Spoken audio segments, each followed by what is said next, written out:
How many times do you come across someone that inspires you to make an impact or make a change or do something that you thought you couldn't do? In this episode, we're going to unlock the 7 habits that leaders have who make generational impacts on others. Stick with us. Welcome everybody. Welcome everybody. Welcome everybody. Welcome everybody. Welcome everybody. Welcome everybody. I am your host, John Espinosa. I am your host, John Espinosa, to the Leaders Leading Leaders podcast. Hey everyone, John here. Welcome to the Leaders Leading Leaders podcast. Today we're starting to wrap up this season. And as we get to the end of this season, I thought, what about leaders leading leaders? When I say that, when I was thinking about what to name this podcast, I really didn't have a hard time. I knew what I wanted to talk about. I knew who I wanted to help. I knew that I saw leadership in others. Leadership isn't a title. There's no such thing as natural born leaders.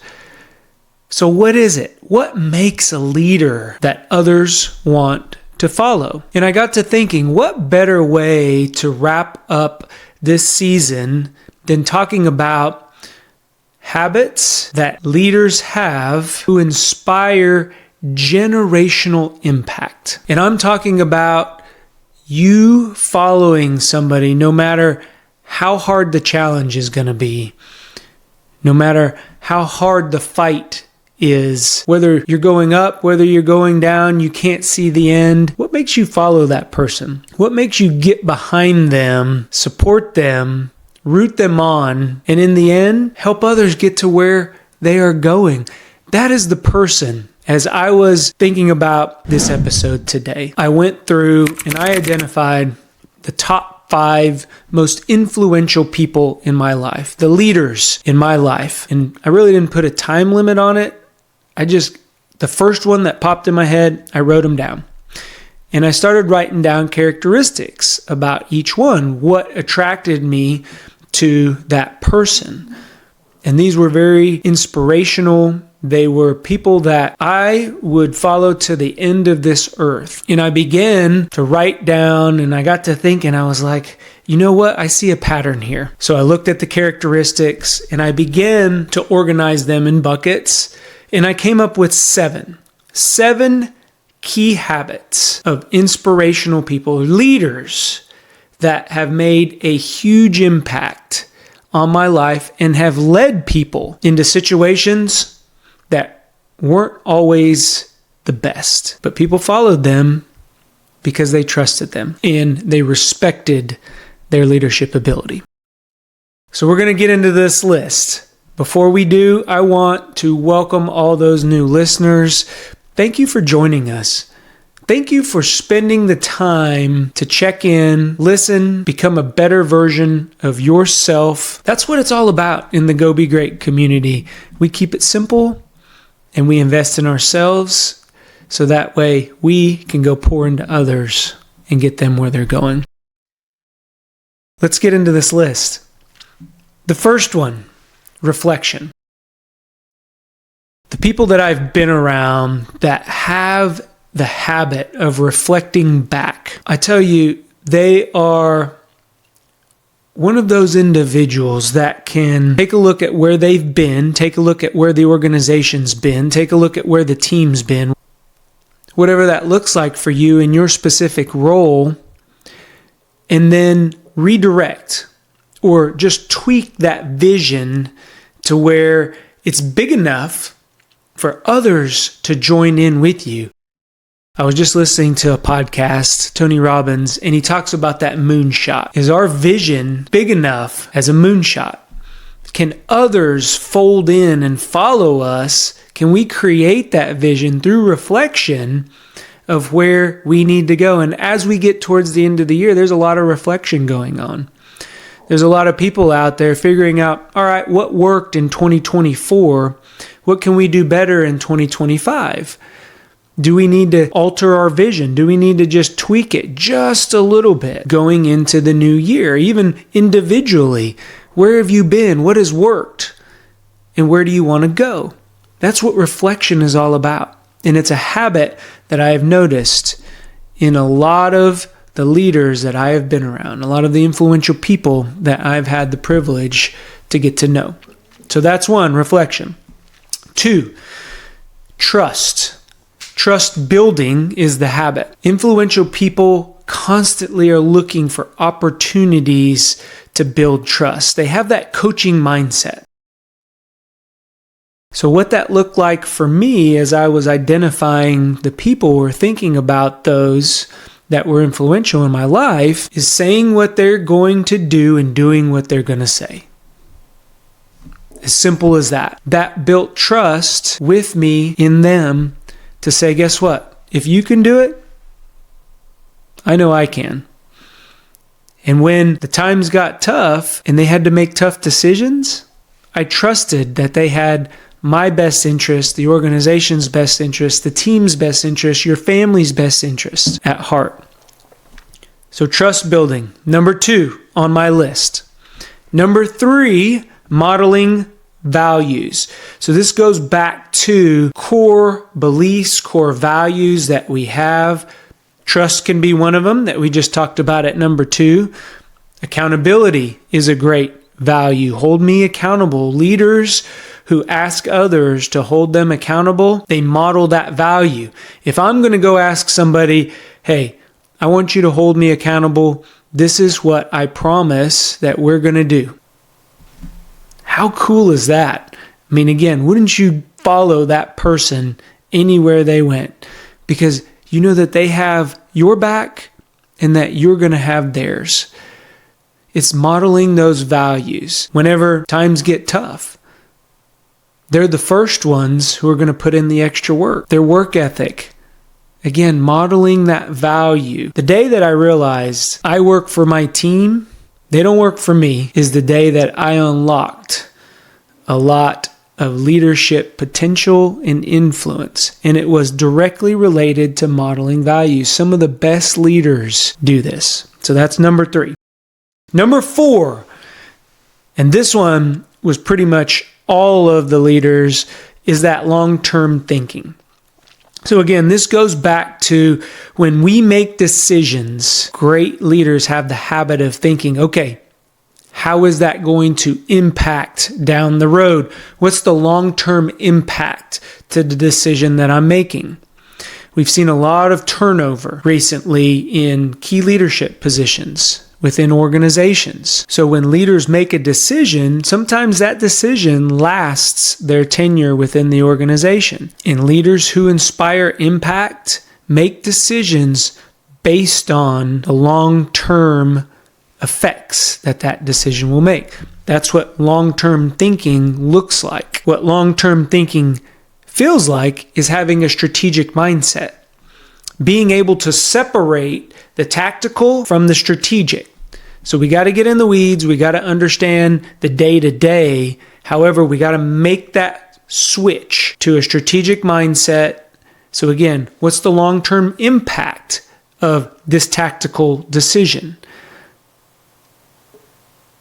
People who are in key leadership spots sometimes can't separate or go the other way. I'm making a strategic decision here. What tactical impact is that going to have on my organization, on my family? Is it going to create more burden, more stress, or is it going to take away from spending more time where we want to spend it? So long-term thinking. Number 4. Hey everyone, John here. I wanted to jump on and quickly talk about my Kickstart the New Year Challenge. If you're feeling stuck, if you're feeling like you got a lot of irons in the fire and you're not really progressing, you're not getting anywhere, maybe you feel lost. I know I did. And over the past decade, I have been working on a coaching program to help myself, and now I want to give it to you. Head on over to thejohnespinosa.com, sign up. You're not going to want to miss it. You owe it to yourself to kickstart the new year. Get going now. Don't wait till January 1 when everybody else is going. Get ahead of the game. you owe it to yourself. Go be great. Number 5, and this is one of my non-negotiables, networking. Maintaining and building relationships. Notice how I said maintaining first. It takes a lot of time and a lot of energy for us to go out and build a relationship. And then we nurture that relationship. So you have to be able to maintain your relationships. You just can't go burn your bridges. Today, it was a perfect example of that. In an organization with experienced individuals that you are hiring, sometimes it's a rotating door of people who are coming in, interviewing for positions, or in key leadership spots. You're going to see them move up. Maybe they may switch organizations. You never know when you're going to run into somebody that you may have not agreed with in the past. How did you handle that situation? Did you maintain that relationship? Were you professional enough to where you didn't burn that bridge? Because now guess who's on the other side of the table interviewing for you that key job? I've always encouraged my kids, you never, ever, your first impression, you only get one shot. However, that second impression can kill that first impression if you don't maintain the relationship that you built. So great leaders network. They continue to build relationships. They continue to share their network. Our network is our net worth. One of my greatest mentors told me that. And I tell others that. The ability to go create networks, nurture those networks, and continue to grow our network is a fundamental habit that leaders have who make a generational impact on others. Number 5, network. Number 6, and this is something that I have really focused on, my energy is becoming curious. Curiosity is the habit. Always seeking new knowledge. What don't I know? Help me understand. Watching other leaders, I still go into meetings and I observe people who are facilitating those meetings. I observe others who are maybe leading the meeting, presenting information. I have people outside of my work environment who I consider mentors, who I consider people who I look up to, and I observe the way that they interact. I observe the way that they communicate with others. I'm always curious. How can I be better? How can I grow? What are the things that I'm lacking? The areas, my blind spots, my gaps, and how do I close those gaps? By watching how others interact through their networking, by watching how others have conversations. I'm always curious. And then I go and ask a question. I really like the way that you handled that difficult conversation. Talk me through that process. What did that look like? Change management. Another key competency that people have who lead others well. I'm always curious around people's mindset when they go through change. What does that look like? What were you thinking? How do you frame the conversation? How do you create an environment that is conducive to constant change? That comes through the habit of being curious. So curiosity is number 6. And then last but not least, and these are in no order. These are just the way that as I was going through and looking at all the leaders that I was thinking about, the people who were influential in my life, I started writing them down. So number 7 is experimentation. And with this, it is the constant ability to encourage new ideas, to encourage people to bring whatever thoughts, feelings to the table, and let's discuss them. Let's figure it out. And one of the key aspects to experimentation is failure. Creating a culture where failure leads to innovation. Think of the experimentation that has occurred with technology. Think of the experimentation that has occurred over the years with just the simplest things. If people were afraid to experiment and they were afraid to fail, some of our greatest inventions wouldn't be here. We would have never crossed the finish line with things that help us on a day-to-day, making sure that we're safe, making sure that our lives are a lot easier, keeping us connected in a virtual environment, creating communities around idea generation and creation of new tools, new ways of thinking, new processes, new systems. This is the area like I get excited in. If you don't get excited around experimentation, and if you don't have experimentation as a habit, dig into it. Really check yourself. Do I experiment? Ask yourself that question and then be honest. And if you don't, it's okay. Because all 7 of these habits, I don't have all 7, but I continually work to create these 7 habits in my life. I do all of that through active participation to make sure that I take one and I work on it. Because when I look across the people who were influential in my life, I also realize that they weren't perfect, that perfectly imperfectness made them unique, and our uniqueness is our superpower. So my challenge for you after this episode, take one of these 7 and work on it for a week, 1 week, and then move down the list to another one and work on that one. And you may be a quick learner. It may take you less, it may take you more, and that's okay. Because the key takeaway here is that you are working to get better. So let me run through that list again so you can write these down. The first one, reflection. Reviewing and refining our vision. Trust building. Making sure that we maintain that coaching mindset. We're always building trust in the people that are around us, that we're looking to influence, that we're looking to lead. Modeling values. Number 3. Setting the example, doing what you're going to say and saying what you're going to do. Long-term thinking. Number 4, what is the impact of my decision today in the future? Networking. 5, building your network. Our network is our net worth. Number 6, remain curious. Ask good questions. And number 7, experimentation. Be open to new ideas. Failure is an option. Learn from our mistakes, and let's go. Let's go. I hope these 7 habits helped someone out there. Thank you all for spending the time to listen. I believe in you. Go be great. Talk to everyone later. Bye-bye. If you like what you're hearing, do us a favor. Click on that subscribe button. Give us a thumbs up or leave a comment.